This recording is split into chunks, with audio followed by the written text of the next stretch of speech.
నిన్న వీళ్ళు ఏమంటారు ఎరికైనా కాంగ్రెస్ వాళ్ళు డిప్యూటీ సీఎం ఏ డిప్యూటీ సీఎం అయితే మాట ఇచ్చిండో మాకు తెలుసు 100 సంవత్సరాల పార్టీ 120 సంవత్సరాల పార్టీ రాష్ట్రాన్ని ఎట్లా నడపాలో మాకు తెలిసినట్టు ఎవరికి తెలియదు అని చెప్పిన పెద్ద మనిషి నిన్న చెప్తున్నాడు మీకు ఫీజు రీయింబర్స్మెంట్ ఇస్తున్నందుకు మాకు అక్కడ పైసలు లేవట విద్యార్థులకు.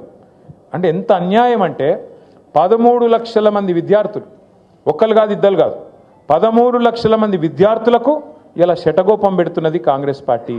వాళ్ళు సర్టిఫికెట్లు తీసుకోలేకుండా కాలేజీలకి వెళ్ళి వాళ్ళని ఆగం చేస్తున్నది కాంగ్రెస్ పార్టీ.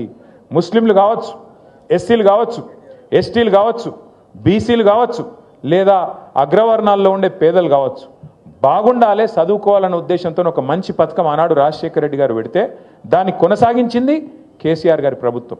మనం ఎన్నడూ వివక్ష చూపెట్టలేదు. చంద్రబాబు నాయుడు గారు ఏమన్నా మంచి పథకం తెచ్చింటే దాన్ని కూడా కొనసాగించినాం. రాజశేఖర రెడ్డి గారు ఏమైనా తెచ్చింటే దాన్ని కొనసాగించినాం. రోషయ్య గారు ఏమైనా తెచ్చింటే దాన్ని కొనసాగించినాం.